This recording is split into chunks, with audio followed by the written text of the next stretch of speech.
The following is a narrative taken from the pages of my travel journals written during the 1970s, 80s and 90s. During that time, the mode of travel was conventional vehicles. It took me over many dirt tracks in the Australian Outback. From these experiences, one thing stood out more than anything else. Not enough clearance was often my biggest concern, and I longed for the day when I needed to step up to get into a vehicle. You can't beat a bush camp. Depending whether I've slept under the stars or in a tent, it's the early morning bird chorus that first attracts my attention to a new day.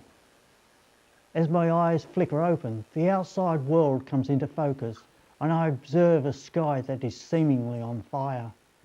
The next few minutes are taken up working my way out of the sleeping bag. To walk into such a scene is truly an unforgettable experience. On another occasion, and in a different part of the country, I camped close to water, and my attempt to sleep under the stars didn't last long. The buzz of mosquitoes and their stinging bite forced me to hastily erect the tent and escape to the confines of fabric walls. Sleep was hard to come by because some of the little buggers followed me in, and their need to dine on fresh blood started a battle for control of the tent. On the other side of the fly screen, more insects tried desperately to reinforce their cousins. With the new day, I'm reminded of the conflict I had with the mozzies the night before. Stains of dried blood, most of it mine, lay splattered over the tent walls like a scene from a TV crime show.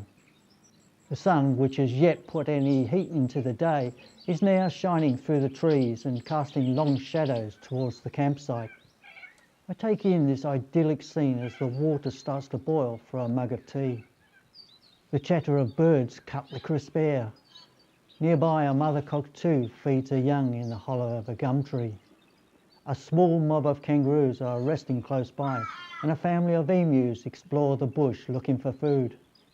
When my beverage is ready, I retreat back to the protection of the tent to avoid the flies that have already started to gather, while a dingo competes for scraps of food with the local crows.